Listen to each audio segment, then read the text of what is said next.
ॐ मित्राय नमः। ॐ रवये नमः।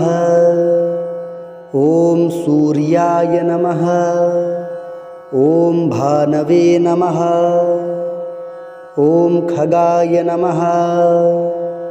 ॐ पूषणे नमः। ॐ हिरण्यगर्भाय नमः। ॐ मरीचये नमः। ॐ आदित्याय नमः। ॐ सवित्रे नमः। ॐ अर्काय नमः। ॐ भास्कराय नमो नमः।